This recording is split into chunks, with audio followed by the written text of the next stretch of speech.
salam from Afghanistan.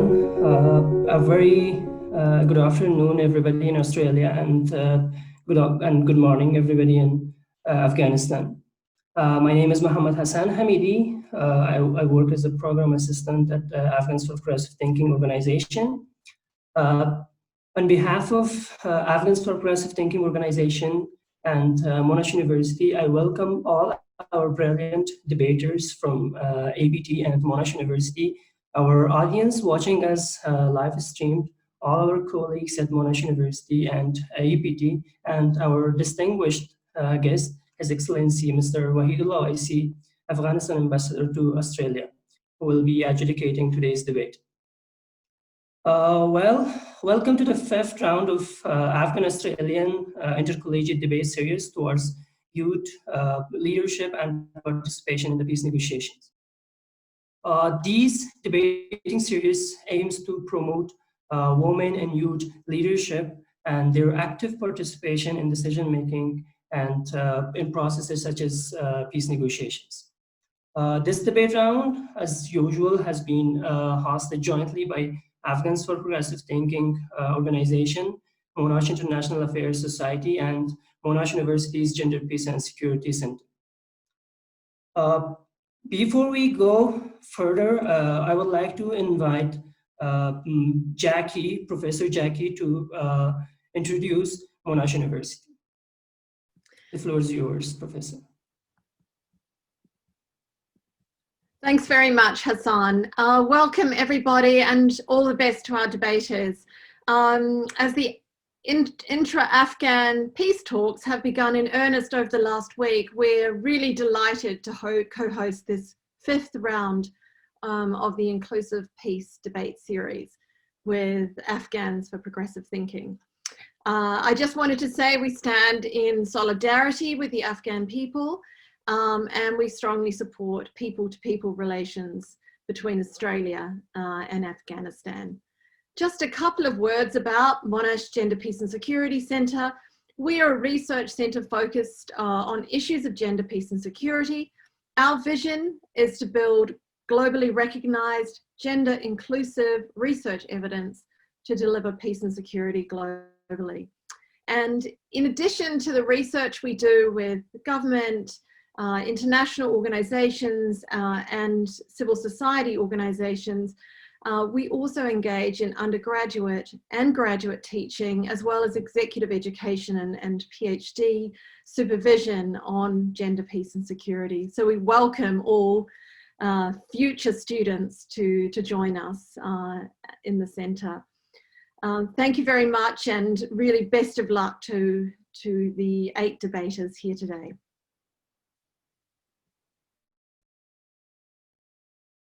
Thank you so much, Professor. Let me take the opportunity to thank Monash University for their efforts and commitment to peace, and for their interest to youth, peace, and women-focused discussions. Now I would like to call Ryan to introduce Monash International Affairs Society and our adjudicator for today's round of debate. Thank you, Hassan, and thank you so much to APT and Monash GPS. We really are happy and really excited to be taking part in this debate series, which is now in its 5th round. The past 4 rounds have had some amazing results and really fantastic discussion, so we really look forward to seeing what the debaters today have to say on the topic. Monash International Affairs Society has a simple mantra, and that is to inspire future world leaders. We do that for a range of programs for all our members that now crosses borders. It is our hope that we can engender skills and really important values into these future world leaders. It is now my honour and pleasure to welcome His Excellency the Afghan Ambassador to Australia. His Excellency is the Ambassador of the Islamic Republic of Afghanistan to Australia. He joined the Ministry of Foreign Affairs in 2012 as a senior advisor on regional cooperation to the ministry. Later, he was appointed as Director General for Economic Cooperation at the Ministry of Foreign Affairs of Afghanistan. He previously worked as a senior advisor to the Ministers of Foreign Affairs and Finance, and later worked as Director and Formulation Manager for Afghanistan National Development Strategy and Afghanistan's Millennium Development Goals. His Excellency's professional work has focused on economic development since 1998. He has worked for many national and international non-governmental organizations, UN agencies, and government in Kabul and provinces. It is an honor to have somebody with his expertise adjudicate today's debate, and to His Excellency and all his staff at the embassy, thank you so much for this opportunity, and we hope you look forward to the discussion that our debaters have. I'll now hand back to Hassan to introduce the topic and our debaters. Thank you so much, Ryan, for introducing Monash International Affairs Society and our distinguished guest and adjudicator for today's round of debate. Before we open the debate, I would like to introduce Afghans for Progressive Thinking. Afghans for Progressive Thinking is the largest youth-led and youth-focused organization in Afghanistan. It has members in 34 provinces of Afghanistan. APT works to promote youth leadership, education, and a culture of peace. Since its inception in 2010, APT activities have impacted and inspired over 30,000 youth and children to build a vision for a just and inclusive society, and works as a peace builder, realizing this vision and contributing to positive changes in the community. Currently, Afghans for Progressive Thinking runs 34 debate clubs in 35 public and private universities in Afghanistan. Our APT reaches its vision by focusing on three main areas: capacity building through debate and leadership development programs, research and advocacy through publications, conferences, and media talk shows, and networking through exposure trips within Afghanistan and abroad, and APT alumni networking events. APT, as a member of United Network of Young Peace Builders, lobbied for UN Security Resolution 2250 on youth peace and security at the United Nations headquarters in New York City. It was passed in 2015. As a follow-up to this historical document, APT initiated the annual Afghan Youth Representative to the United Nations program in 2018. In 2018 and 2019, APT selected the first and second Afghan Youth Representative to the United Nations, who spoke about the role of youth in peace and security in the Security Council of the United Nations. It is a great honor to host such events. We are in the fifth round of Afghan-Australian debating rounds. And we are really happy for this partnership with Monash International Affairs Society and Monash University as a whole. So, all that being said, I want to just mention a few points about today's debate. Today's debate aims to address the question of whether we need to take any action to counteract the perceived dominance of older and more established figures in political life, and especially in peace negotiations, or not. And Mr. Ambassador, His Excellency Wahidullah Waisi, will provide feedback to all the debaters, as well as select one team as a champion and one debater as the best speaker of today's debate. I'm sure it will be a tough decision, but we thank the ambassador for giving the time and joining us today. So now I open the debate. I will state the motion we are debating today. The motion is that this House favors youth over experience in the peace negotiations. In today's debate, Monash University team will take the affirmative or government side, and Afghans for Progressive Thinking team will take the opposition side. Each debater will have only 5 minutes to deliver their speech. And with all these being said, I call upon the Prime Minister to open the case for the government side. Tom, Yakubowski. For a lifetime, young Afghans have been at the mercy of instability, conflict, and turmoil. Instability, which threatens this next generation. Afghan youth are in fact among the most impacted by contemporary turbulence in Afghanistan, a fact noted by the UN Security Council in Resolution 2250, which expresses concern at the disruption to the lives of Afghan youth. Yet in spite of the immense challenges faced, Afghan youth are the key to the nation's future and a powerful actor in the present. They are incredibly resilient.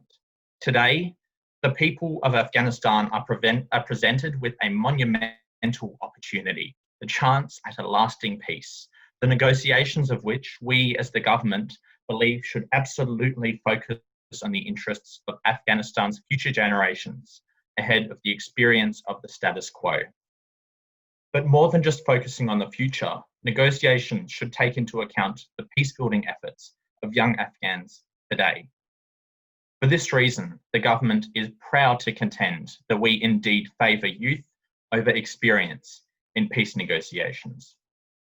In doing so, the government acknowledges the role experience nonetheless plays in such negotiations. By experience, we refer to the status quo actors previously engaged in peace negotiations, and by youth, we refer to young people aged between 18 and 29. As the first speaker in favour of this contention, I will be presenting two key arguments. Firstly, the youth of Afghanistan represent the future of the country. They are relying on peace negotiations that represent their interests and fundamentally value their experiences over those of the status quo. With 2 in 3 Afghans aged below 25, the youth of Afghanistan form a demographic majority and represent the key to peacemaking.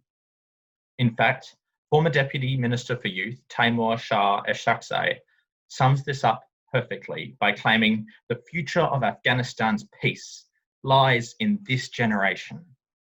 This fundamentally showcases the value of this generation compared to the status quo, value which should be transformed into a front and centre role in peace negotiations, where youth is valued over experience. The role of young people in the future of Afghanistan cannot be understated, with the United Nations mission in Afghanistan labelling this generation as key to all future security and stability in the country. For their role in future peacemaking and their demographic weight, the affirmative strongly commends favouring youth over experience in peace negotiations. But more than representing the future, Afghan youth represent the present. By favouring youth over experience in peace negotiations, we not only secure the future, but we highlight the work being done in the present. Afghan youth are taking action towards peace here and now. A perfect example of this is Afghans for Progressive Thinking, a brilliant organisation which aims to promote peace in Afghanistan. In 10 years of operations, APT has reached over 40,000 young people, promoting an open, free, and peaceful Afghanistan. It's incredible work, and it's a testament to the work of young people and young Afghans happening right now. It's time we recognise this work and recognise that at this moment in history, youth have the most at stake. Young people don't just deserve a seat at the negotiating table. Their voices need to be favoured over the status quo, which to this point have struggled to deliver for the next generation of Afghans. The work being undertaken by young Afghans today has the ability to add deep value to peace negotiations, and the government calls on this to be recognised. In closing, the government firmly believes that Afghan youth should be favoured over experience in peace negotiations. Whether it's their demographic size, the key they hold in future peace, or the pivotal role they play today, Afghan youth absolutely deserve to be included and favoured in peace negotiations. The government believes that young people deserve no less. As the leaders of today and the creators of Afghanistan's tomorrow, the voice of Afghan youth should be favoured over the experience of the status quo. Thank you. Thanks to the Prime Minister, Tom, for his remarks. Now let's have the Leader of Opposition to open the debate for the opposition side. Ms. Shabnam Tanha. Thanks, Chair. We in the opposition side believe that favoring experience over youth in the peace negotiations would lead to a better outcome. Now, by this, we do not mean to exclude youth from the peace negotiation or keep them in a loop, but instead, we propose that we proportionally increase the voice of experienced people in the peace negotiations than the youth. Now, first, I would like to address one of the arguments presented by the Prime Minister of the government team. They stated that the role of youth in the future of the peace and security of Afghanistan is a lot and more. But my argument here is that we plan out future, we set out future based on the data that we have from the past and based on the data that we have from the present. That's how we make a plan, set out for the future. But it doesn't mean that just because they are in the future and they are the representative of the future, they can their ideas and their role in the future would be 100% successful. The newness of their ideas, their futuristic nature does not secure the success of their role in the future. They might make mistakes because of the lack of their knowledge and the lack of their expertise in this area. Now, coming to my arguments, we favor experience over youth because experienced individuals are most well equipped to pull us through the peace negotiations, because they have the experience, because they have the knowledge to find the true techniques that can help make peace possible. They are the ones who alleviate fears in the Afghan society today, and they are the ones build trust through their conciliatory gestures. The experienced in Afghanistan know the history of Afghanistan. They have been in the history of Afghanistan in the past at least 10 years. And they are the one who know who is the other side of the table and what are their approaches and what are their desires. And therefore, they know the best how to negotiate peace with them. If you look at the list of the negotiators in current peace process going on in Afghanistan, you can notice that most of the people on that list are the people who have been in the history of Afghanistan. They have been the leaders of Afghanistan during the war times. They have been people who have been in the government in the past at least 10 to 15 years.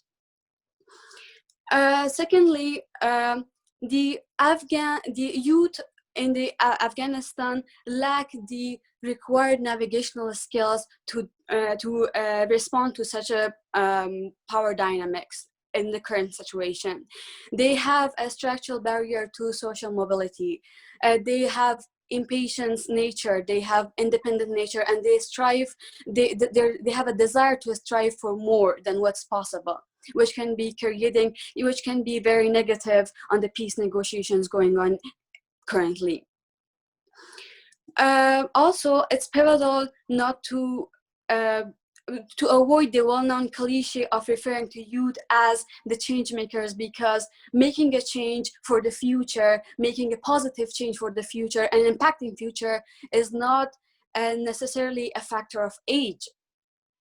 As the Prime Minister of the government team kept mentioning the range of the age of the youth in Afghanistan. My second argument is that youngsters in Afghanistan, young youth in Afghanistan lack the credibility to be listened in the peace negotiations. In order to be listened in the peace negotiations, you have to receive recognition from the other side of the team. And most of the times, especially in the case of Afghanistan and from the Taliban side, from the other side of the table, Afghan youth cannot receive that recognition. And this causes that in the first place, there shouldn't be any agreement. Why Taliban agreed to sit on a table in the first place? Because they gave recognition to the leaders of Afghanistan, to the government of Afghanistan, and to the leaders of United States of America, who are all experienced people in this field and who have been in the history of Afghanistan for the past 10 to 15 years. Now, Therefore, taking all this into account, we in the opposite side believe that young people should not take the center stage as the peace negotiation, but rather they should be a lobby for different experienced individuals to raise youth along with experience concerns at the table of the peace negotiation for Afghanistan. Thank you. Now I call upon the Deputy Prime Minister, Georgia Potter, to deliver her speech for 5 minutes and defend their case. Thank you, Speaker. There is no doubt that when given the opportunity, youth are capable of creating exceptional, lasting peace, and that they play a crucial role in actively preventing conflict. As opposed to the experienced, young people offer a unique perspective of addressing conflict. They understand the suffering of a nation in conflict, but they also offer hope for the future. And as the peace talks come to a close and Afghanistan begins to grow and stronger and rebuilds, we rely on these youth to carry out the policies set in negotiations. Therefore, youth-led policies lead to stronger, lasting policies that will be enforced and publicly supported for years to come. But first, I would like to address some of the points made by the Leader of the Opposition. The Leader of the Opposition favoured experience over youth, but included still youth, saying that it was not enough to only feature experience, that it should be primary, and that we can use data from the past and research from the present and past. And that's why we're not against excluding experienced people. We, the government, would not disagree that experienced people should be included we agree that they should be included in the discussion, but the ultimate role of leaders in peace negotiations is leading the country following conflict, and that is what young people are here to do. She also stated that change is not a matter of age, and of course we are not claiming that older people cannot contribute to change, but the unique perspective of young people can contribute to change in that older, more experienced people have not discovered yet. It is imperative that young people are recognised, given the support and opportunities they need, and are empowered through not only involvement but leadership of these peace negotiations, so that they can contribute to and build upon the nation as it develops following these talks. The future of the nation depends on their inclusion. They know what must be included in these negotiations for their sake, but more importantly, youth-led negotiations will be stronger as they will be actively supported and upheld by these youth in the future. When young people are involved, their input and the results are invaluable. This is because young people are active preventers of violent extremism and conflict. Not only do young people prevent violence and create peace, they create lasting peace. The Amman Declaration on Youth, Peace and Security calls for national governments to recognise and support what young people are already doing in preventing violence and violent extremism. And the report endorses young people's role in shaping lasting peace in our communities as positive contributors to peace, justice and reconciliation. The UNC Resolution 2250 calls specifically for the participation of youth at all levels of government, including national, and promotes the positive role and power of young people in conflict prevention. The Prime Minister has already highlighted the disproportionately high number of people in Afghanistan, of young people in Afghanistan, but let me also highlight the role of this large demographic in conflict. Young people's lives are disrupted by conflict in many, many ways. The youth of Afghanistan have a lived experience of this nation in conflict, but will also live in and contribute to the nation following the peace talks. Afghanistan will be relying on youth to stabilise the nation, to continue to contribute to the economy. Youth-led transformation of Afghanistan has already occurred in universities, in cultural and lifestyle practices online. The power of this generation in size and ambition cannot be ignored. In addition to their shared experiences, young people of Afghanistan, young people have diverse experiences and bring varying cultural and socio-economic perspectives to peace negotiation and conflict prevention. Young women, young impoverished people, young people from ethnic minorities, young people all across the nation provide unique stories that should be represented in peace negotiation. The greater the active participation of youth, the greater the active participation of these underrepresented groups. The benefit of young women's contributions, in particular to peace talks, have already been proven, and already we are seeing the benefits in public policy as young women are given positions in senior government roles.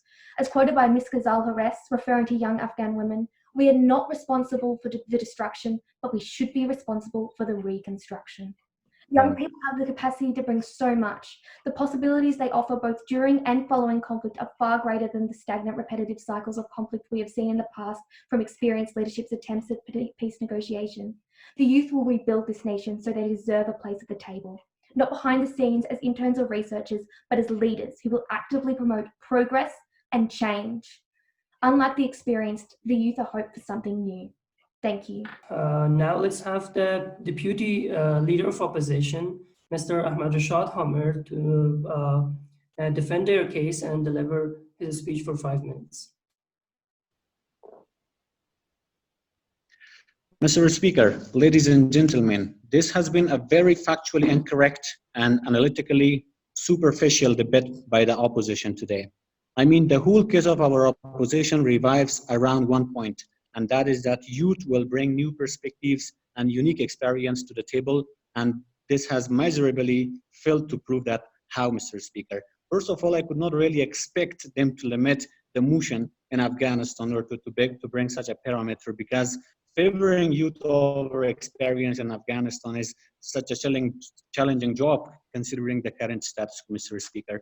We on the side of the opposition believe that the condition and the situation and the time is not ripe enough for favoring youth over experience in the current status quo, Mr. Speaker. The other thing that was very much noticeable in the speech of both the opening opposition members was that they can't really differentiate between the peace process and peace negotiations. I mean, these two are separate things, and peace negotiation process, and not having a few group of people in peace negotiations doesn't mean that we don't have in the whole peace process. And there were also some factual incorrections in speech of the both speakers, Mr. Speaker, because the government is seemingly true, and the fact that they can never agree that a 28 years old or 19 years old youth discuss with a 65 years old mullah or something on that other side, Mr. Speaker. Mr. Speaker, negotiating is not actually or simply what the general things that our opposition today talked about. That was a very, very general definition and general claims of the negotiation, I would say. Negotiation is an individual skill that could be best learned and developed over time and experience.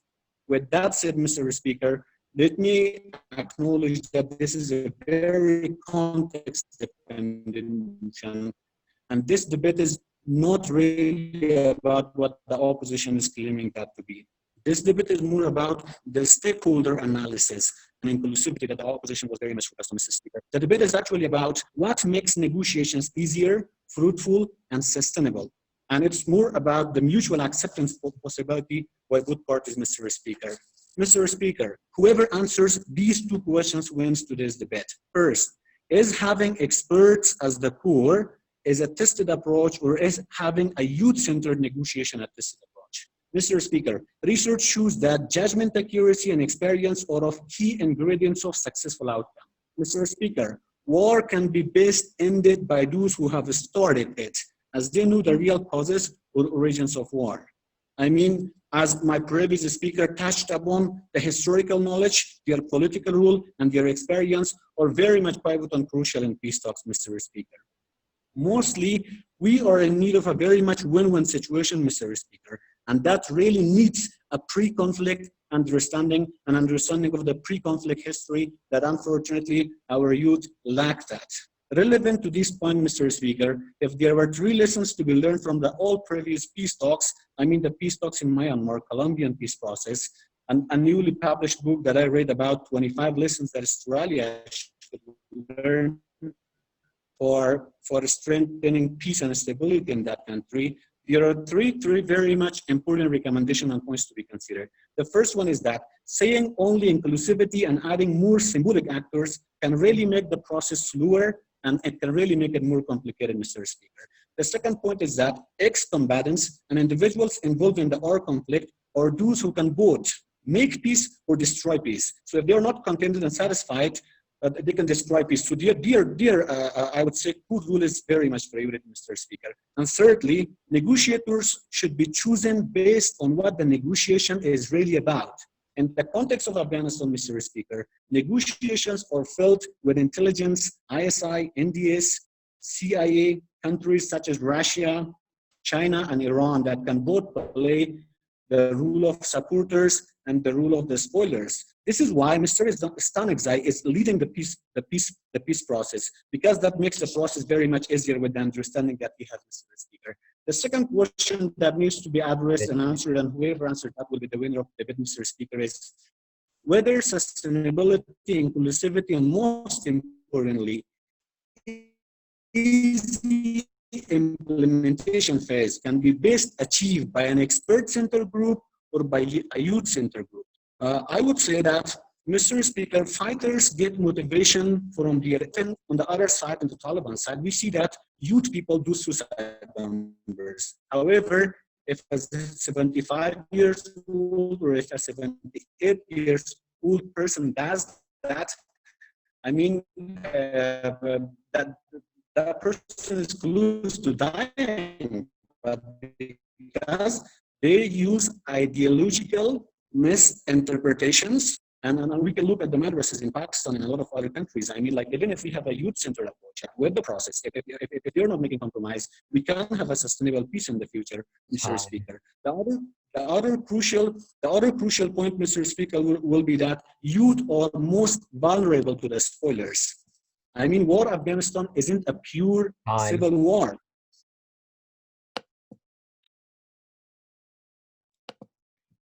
I thank the Deputy Leader of Opposition for his remarks.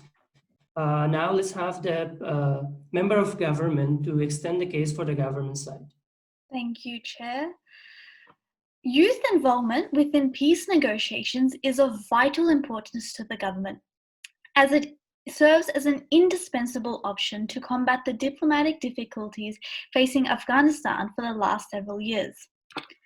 Before I continue the government's argument, I would like to address some of the points made by our opposition in the first and second speaker, that members who have 10 to 15 years of experience have complex knowledge, and therefore they would be better suited. However, we would like to point out that this would imply its link to increased success. Yet, time and time again, we have seen failed negotiations and unsuccessful diplomacy to provide sustained peace. Therefore, it is time to prevent stagnation of our peace progress and look to prioritizing young people who have demonstrated an undeniable source of success in peace promotion. Through lived experience and education, Afghans have achieved an unprecedented set of qualifications and capabilities to serve in civil society. We require this change from the same people who, if continuously used, will yield the same results. It's time to accept reality and ask ourselves, if we continue to utilize the same people, how can we expect different results? Thank you. I will now continue on with the government's argument. Although their efforts remain largely unrecognized, we are here to declare with full conviction that the government acknowledges young people's activities in preventing violent extremism, promoting peace-building organizations, influencing national journalism, and implementing anti-violent mechanisms such as education and employment as per the Amman Declaration. An accumulation of this performance has made a significant impact on Afghanistan's peace progress. This would be unachievable if it were to be conducted through the lens of experienced individuals consistently involved in relatively ineffective peace treaty talks such as the intra-Afghan peace deal in early 2020. The ineffectiveness of this treaty in terms of sustaining peace is illustrated through a 25% increase in Taliban attacks in April 2020 compared to April 2019, according to UN data. Notably, these peace talks were fashioned by experienced officials residing in the field for several years or decades. Contrastingly, youth experience has consistently proven to be an invaluable source of success for increased peace in local districts. This was achieved through grassroots organizations, which the House believes must be reflected in our peace negotiations if it is to achieve long-term success. Specifically, the Afghanistan Youth National and Social Organization in Kabul is a grassroots organization that promotes civil society service within the community, involving up to 35,000 to 40,000 volunteer members.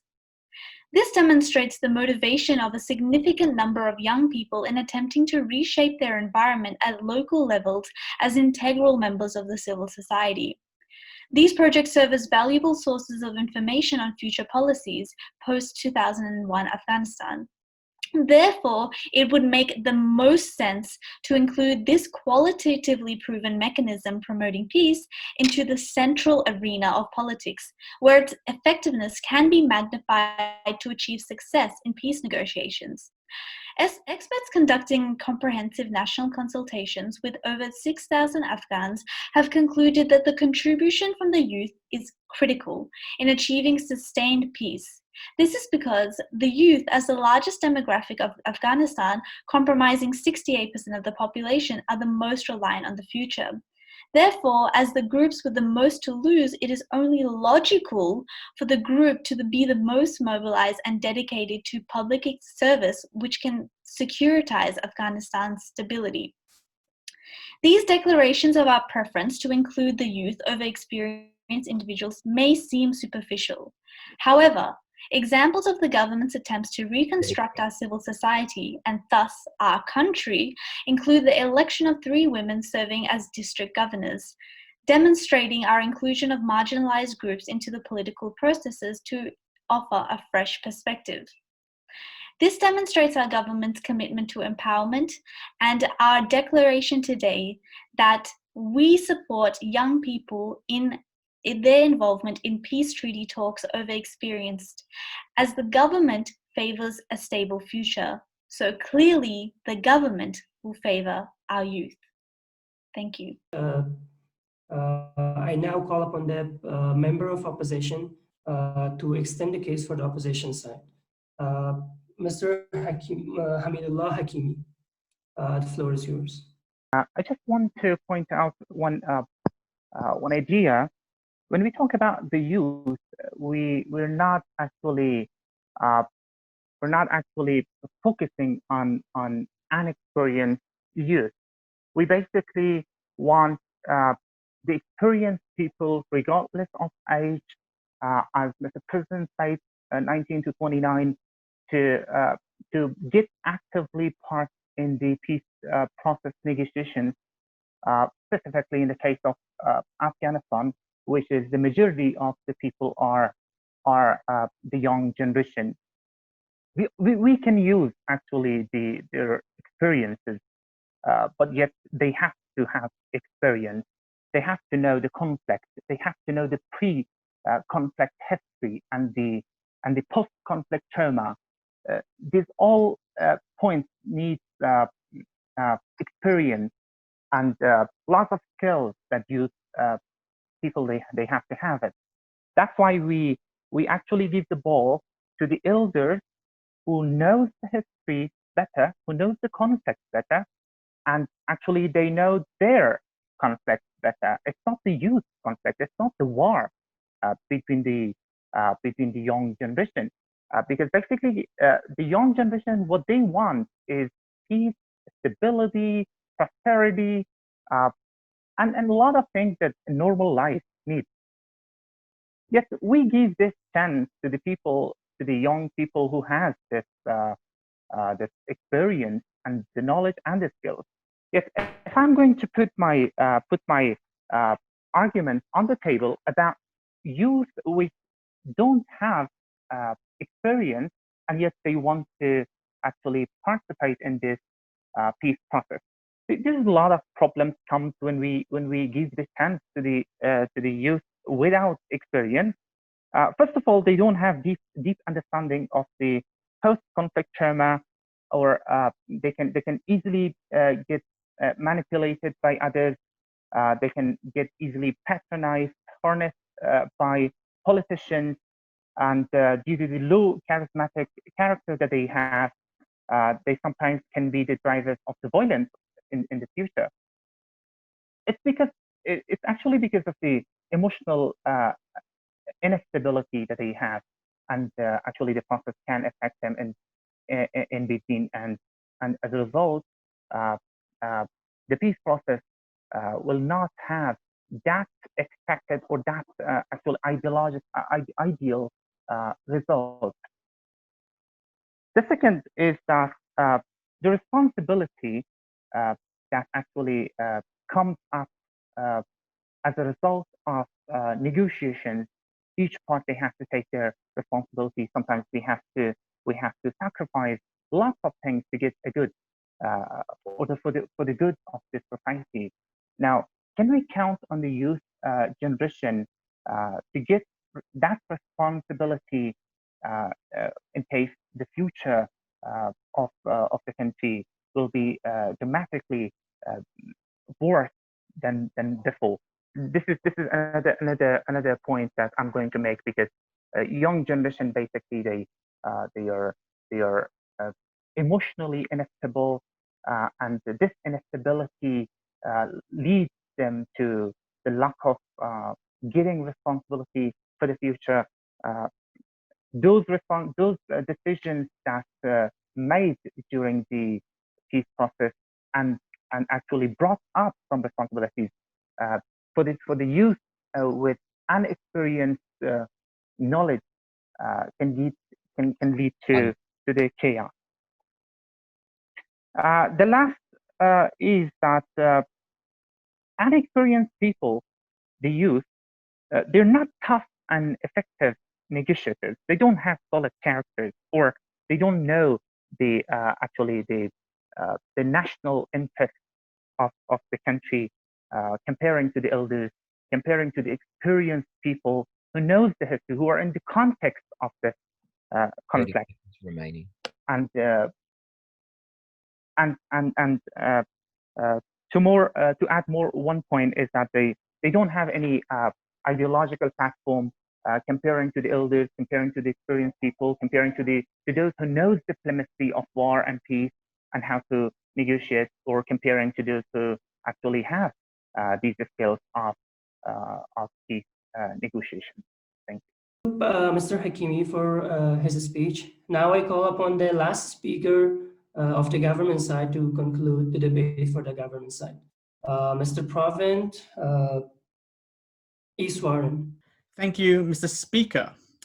The fundamental conflict of this debate is who is best to deliver a better future for Afghanistan. We have seen two competing sides, both from the government and from the opposition side. But first, three key questions that have come out of this debate. Firstly, how do we amplify the experience of this youthful nation, of the youth of this nation? How do we ensure that any peace that is brought about is kept for decades to come? And thirdly, how do we enshrine the hard-won rights and privileges of the Afghan people who have gained these rights and privileges under the current Afghan administration? Mr. Speaker, we on the government have brought you a roadmap for this future, one that is led by youth, one that is led by the young people of this nation who make up the majority of this nation, and one that ensures that all of these three criteria are met. And from the opposition side, all we've heard is a plan to keep the status quo that has not worked for the last 10 years, a status quo that is continuing to struggle in dealing with the Taliban in negotiations that have just restarted. This is why we believe that on the government side, we have won this debate. Now, I want to address some of the themes that have been coming out of the opposition side. So one of the broad themes that have been brought out, especially from the opposition leader, is the fact that youth lack credibility. Now, I would like to point out to you, Mr. Speaker, that for the most part, again, we're dealing with a negotiation here, that the Taliban does not care about credibility. In fact, it's been widely reported that the Taliban does not see the entire Afghan government as a legitimate entity. But this is where youth are more important than ever. Because you see, through these negotiations, the Taliban are trying to seek political legitimacy, both politically and from the population of Afghanistan. This is where the youth are more important.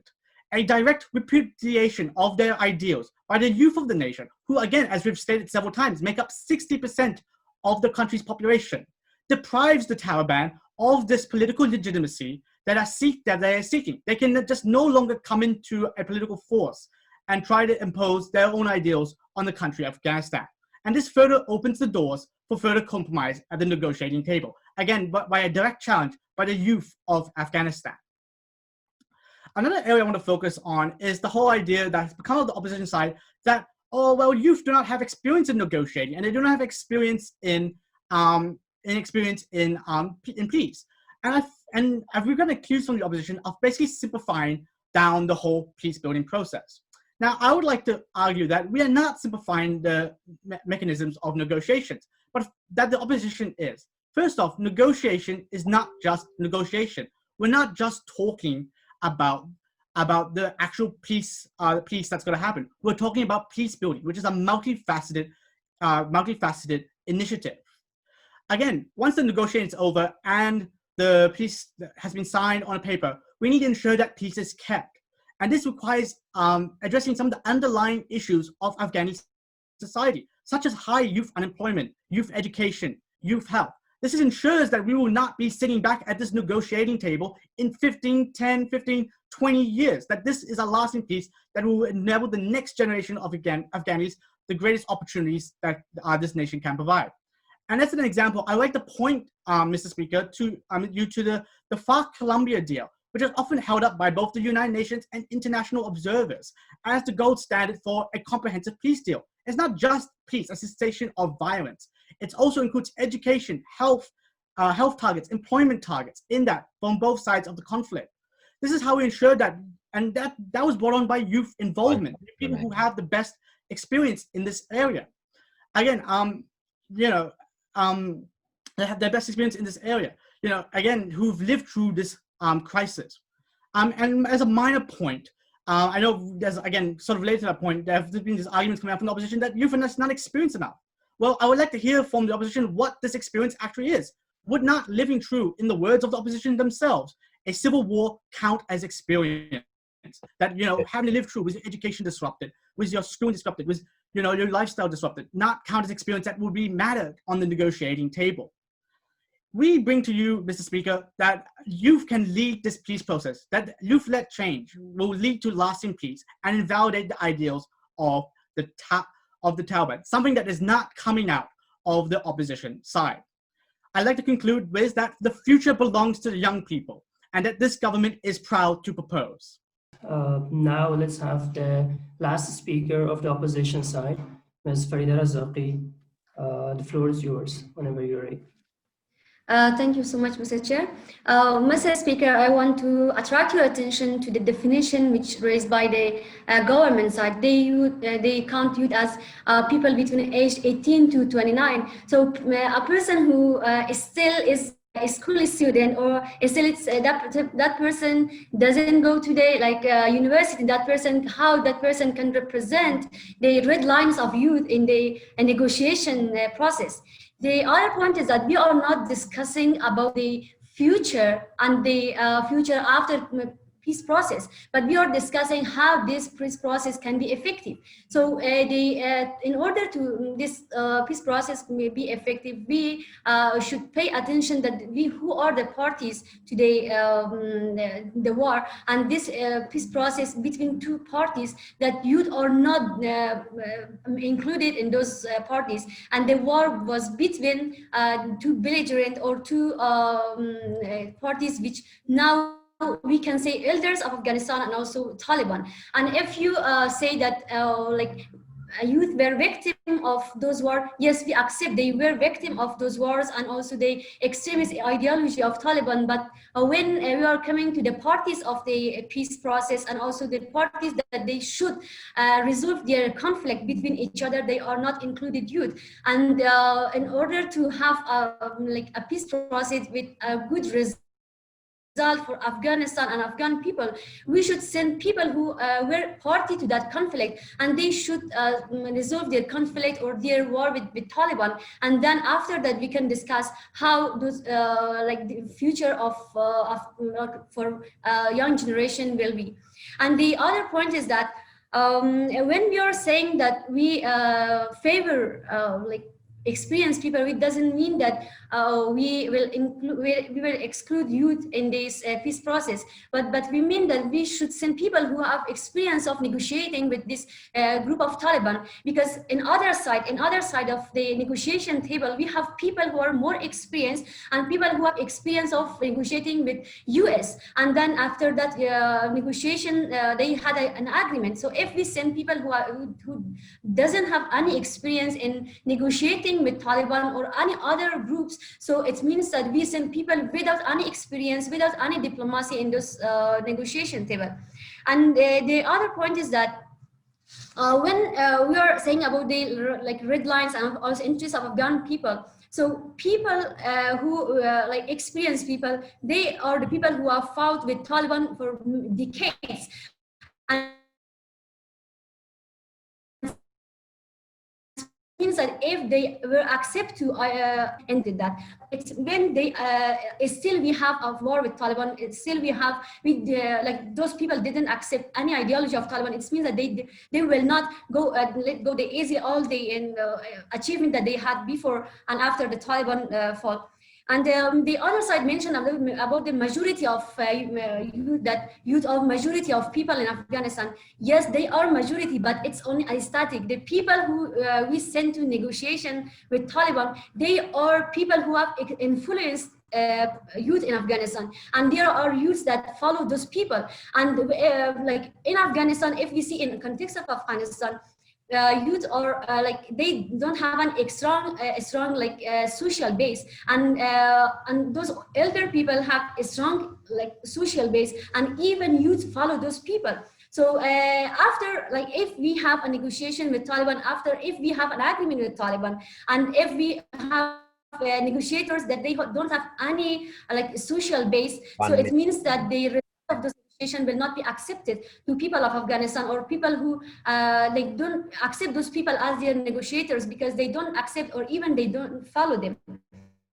And the other point will be that we have in other side of Taliban, or I mean the other side of negotiating team, we have people who are more experienced, and they are people they know all the context of Afghanistan, but like young people know only Taliban from social media, and also know people from Taliban from what they heard, but they don't have any experience of talking with Taliban, even living with Taliban. So in that time, they cannot expect what Taliban will ask them, and how they should respond them, and in order to save the red lines of Afghan youth in those negotiations. And it doesn't mean that we exclude youth. It means that we favor experienced people in order to defend the red lines of youth in those negotiation process, and also negotiation table.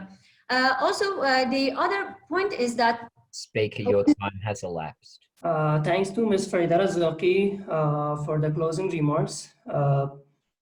Mr. Ambassador, we usually give our educators 5 to 10 minutes to collect their votes and come with their feedbacks and their decision. Would you like to have 5 minutes or 10 minutes for collecting your votes?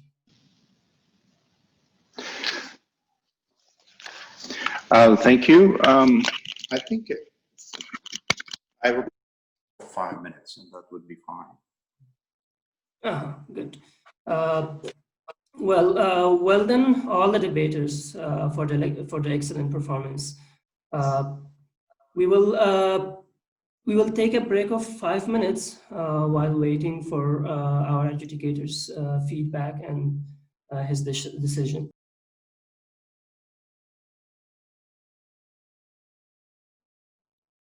Welcome back, everybody. We came back from the break. Now we will give the floor to Mr. Ambassador, His Excellency Wahidullah Owaisi, Afghanistan Ambassador to Australia, to provide the debaters with his feedbacks and to announce his decision about today's debate. The floor is yours, Mr. Ambassador. Thank you very much. I found this debate timely and very well organized. A lot of context is given throughout the arguments and discussions. It's a great pleasure to really adjudicate this debate. Please allow me to congratulate Monash University and the Afghans for Progressive Thinking for arranging this very interesting series of debate towards inclusive peace. I commend the Afghan team for their excellent presentation in this debate, which is English is not your first language, even not second language, but as a foreign language, you did a very good job. And it is also very hard to, while you are arguing, you're young, but you're debating experience vis-a-vis knowledge and youth. So this is a very hard topic. I also commend the Australian team for their insightful understanding the ground realities of Afghanistan. Very impressive, very well done. In general, can I say that I found a lot of passion and enthusiasm in the room. It gives me a lot of positive energy. Really happy for it.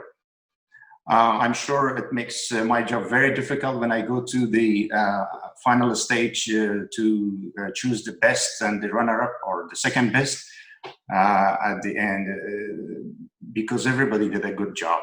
And let me put a few remarks about the topic itself and reflect on the notion of youth inclusion and to the peace process at the outset.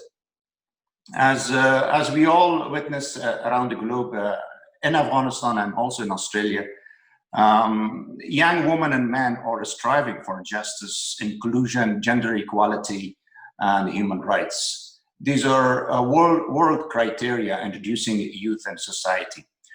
Justice, inclusion, gender equality, human rights are core values of Afghanistan's constitution at the same time, and gives the right to our youth to participate at all levels of socioeconomic opportunities. Across the world, young people are actively working to build peace and prevent violence. As said earlier, they want their voice to be heard, and also the voice matter in ongoing peace negotiations. According to the United Nations, over 1,000 peace agreements have been signed globally in the last 2 decades. Peace negotiations remain central to decision-making and all peace processes. Yet it is a key phase during which young people continue to be politically engaged, included, and valued, and their voice needs to be heard.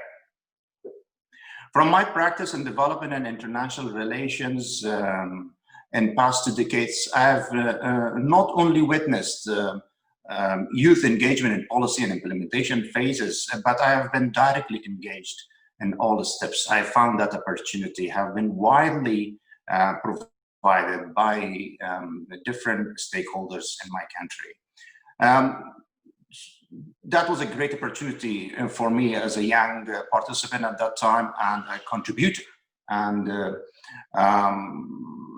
this continues in Afghanistan, and that is something which we are witnessing in our daily life at all levels of government and society. It was mentioned in debate that Afghanistan has one of the youngest and fastest growing population in the world. This is really important, as I heard a lot from the debaters, and which they base this issue and based it in their arguments. As a young nation and with 4 decades of conflict, we must make the most of youth power as drivers of culture of peace. Based on literatures written recently and in the past about youth participation and peace process,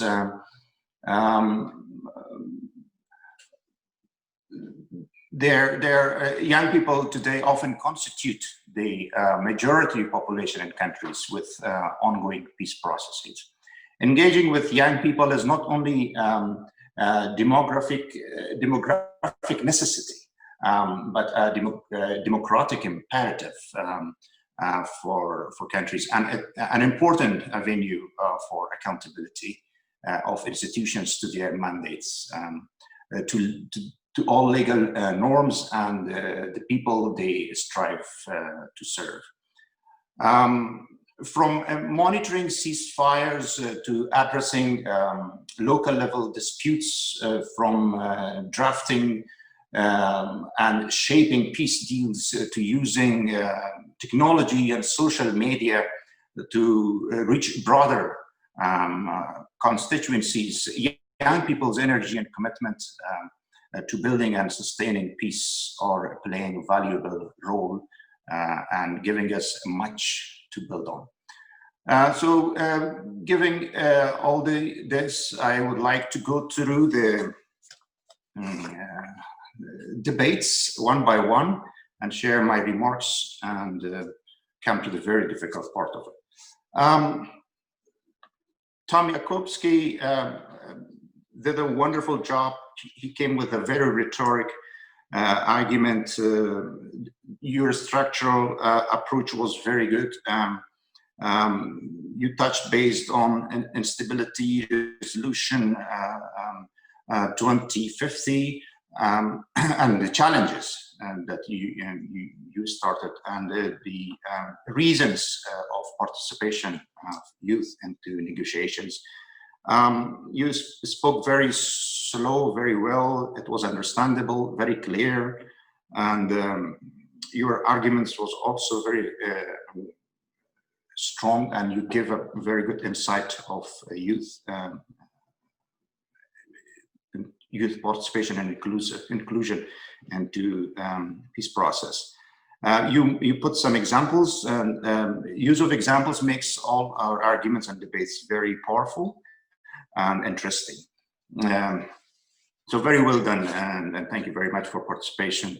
Shabnam Tanha, the opposition leader, she was arguing experience over youth that started from a constructive approach and very interesting argument. Good and very general introduction she started with, and your speaking and the gesture you used was very good. Your eye contact was very impressive, and that makes a lot of contribution to your debate. You put a lot of knowledge about lack of the debate. Actually, it was based on your argument that lack of knowledge would never make the participants successful into the process. But you also mentioned about the young people to lobby at different level. That was an excellent point that you made into this debate. Georgia Potter, the Deputy Prime Minister, good support to Prime Minister's argument and debate. I really liked it. And you started from a very powerful comments. Good knowledge about the youth of Afghanistan, and that is really impressive. It means that you had a lot of studies. Your argument was very important to this debate. I found it very good and with very strong background into this process. We had Ahmad Reshad Hammer. He started with very great counter argument as he was the deputy leader of opposition, and that makes a lot of sense. Again, you came up with a rhetoric statement, a very good introduction. You started, you put the key questions, and then you address these questions. That was a very good start. And you came up with a very strong voice, and that in terms of debates and arguments. And you put the very good structure in, to defend your position, and that was very impressive. Although the voice was not very clear at some parts, but I really liked that, and I think we all got your point at the end. Sabaina Abdullah, the member of the government, you had a very good start, and the structure you put into your discussion and debate was very logical. You started from, of course, supported the position of the government, from youth as the largest demographic group, support young people, and their inclusion in favor. That was your point. That was very well addressed. Your content was very rich, and I found at the end the overall argument of your debate was very powerful. Hamidullah Hakimi, the member of the opposition, you made this part of the debate very interesting, very understandable. The point that you made, a very powerful counter argument you put in place. You tried hard to make to make your point in terms of your position as an opposition of the room, and interesting. Actually, it was not only interesting; it was very difficult approach that we found in your show while you were discussing. The whip of the government, Pravind Easwaran, very good start as a whip. That's very needed, I think. Address the opposition's statement one by one. That is a very key element of the debate. Good communication, a good gesture. It was impressive. Your approach was very structural, and that helps to understand and judge exactly how in favor or against, and that makes the debate stronger. You came up with a very strong voice and argument, and a very good closing, and very, very much interesting. We at the end we have this whip of the opposition, Farida Razaqi. Although some disruption in voice, but I found it very, very interesting part of the debate as a last speaker. The debate and remarks started very clear, and you addressed all the discussions that has happened one by one, and the structure of your discussion was very articulated, and as I mentioned, you move point by point, and that made the overall discussion very interesting. A strong voice again, and very clear speaking, and I found it extraordinary, and thank you very much. Now, extremely hard to separate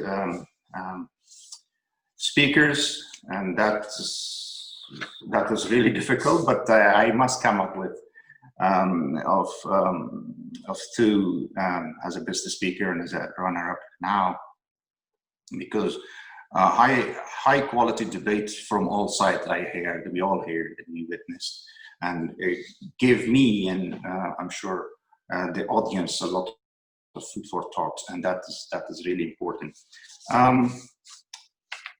Very difficult, but again, you know, I have no choice except to announce that I come up with Farida Razaqi as a business speaker of today's debate. Again, you spoke very clear. You're reading. I mean, you're not reading from paper, and also it means that you're a good listener of the debate, and that makes a lot of sense when you're in actual debate position. So that's very good. Congratulations. And I also come up. So everybody did a good job, but it's very difficult to really single out. But anyways, I come up with Georgia Potter as a runner-up to this debate. Again, you made a very good point as a deputy prime minister. You supported the prime minister's position. You came up with a very unique argument of commenting the prime minister's position in a very, very delicate way, and that made a lot of interesting impact. Again, your comments were very powerful, and the structure you put in place was very helpful for all of us to understand. Again, your arguments, key messages that you mentioned, and the recommendations that you provided as a source of guidance and inspiration. It is for me, and I'm sure it is for our audience. We collectively strive towards youth inclusive approach, peace process, through an integrated and multi-layered approach. And this is really important. Congratulations to both teams. Your passion and talent paves your future career to influence decisions, policies, implementation phases. So never give up. At the end, I would like to thank you, Professor Jackie True, Ajmal, Muhammad Hassan Hamidi, and Rayan Attar for my invitation to this debate. And thank you for all hard work that you're doing. Thank you, Mr. Ambassador, for all the insights on the importance and role of Afghan youth in the peace negotiations. And we really appreciate all the individual feedbacks that you provided for the debaters. I'm sure that was very useful for the debaters. Let me take this opportunity. Thank you for being present in today's debate and for agreeing on adjudicating today's debate. And we are really grateful for your efforts for making our diplomatic relations with Australia more meaningful. And we really appreciate your presence in today's debate. And why not? Congratulations to all the debaters for their excellent performance. We had 8 excellent debaters in today's debate, and I was sure that it will make the job of Mr. Ambassador very difficult to decide which one of these debaters will be the best speaker and who will get the runner-up position. By the way, congratulations to Ms. Farida Razaqi, the best speaker of today's debate round, and Georgia, the runner-up, and all other debaters. You're all winners.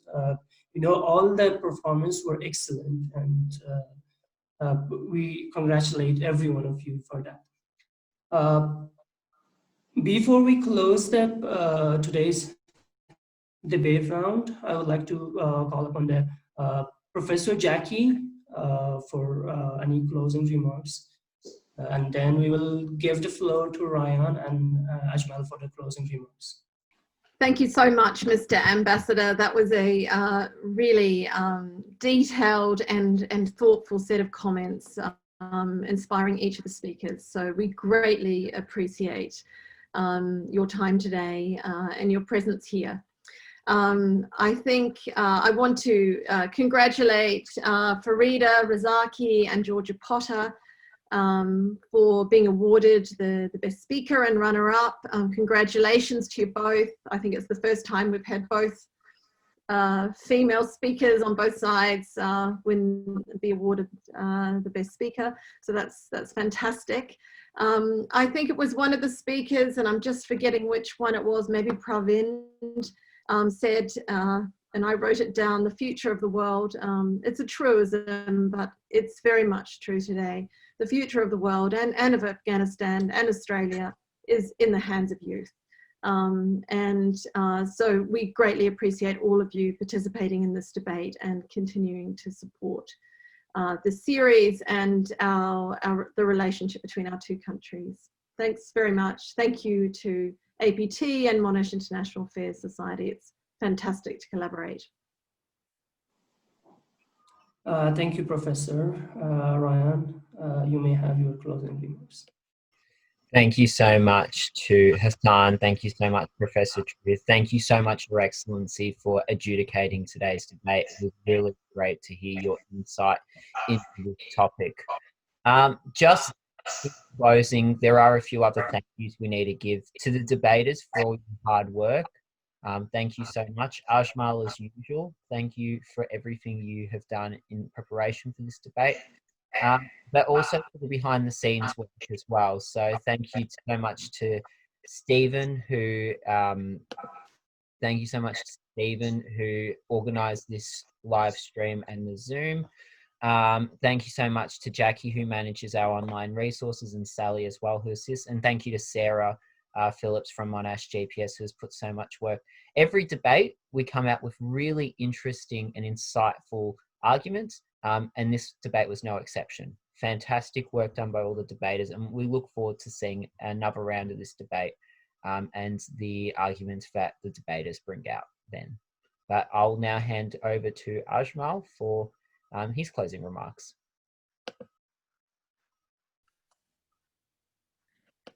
Thank you so much, Ryan. I would like to thank His Excellency Ambassador Wahida Waisi for adjudicating today's engaging debate round, and also for providing his valuable feedback and remarks. Congratulations to all the debaters. Congratulations to all the debaters for their great performance. I would like to echo our today's debate round, what our debaters said, like in order to have a sustainable peace, the inclusion of youths who make the 67% of population of Afghan youths is crucial. So the young generation have faced many challenges and many issues, so they can be the best agents of change.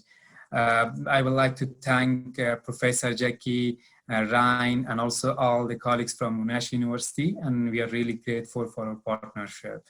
I would also thank my colleagues at EPT, Mr. Hassan Amidi, and all my colleagues who are making these debates happen, for their support. And those who watched us today's debate round, I hope they have enjoyed, and we are looking forward for our next debate round. Thank you so much, everyone. Thank you, Professor Jackie, Ryan, and Ajmal for your closing remarks. And a special thanks to our audience watching us live streamed, and our distinguished guests, and all the team, both from Monash University and Afghan Progressive Thinking Organization team, for making these events happen. It is necessary, such kind of debates are necessary for exchanging ideas between Afghans and Australians, and looking very crucial and important issues from different perspectives, from people who came from different backgrounds. And it will make these discussions to make more sense. And thank you everyone for the insights, for the efforts, and for everything you have done to make these events happen. And thank for giving the time. Ryan, I guess we have to close the session if there's nothing else to mention. So have a good time, and thank you for joining us in today's debate.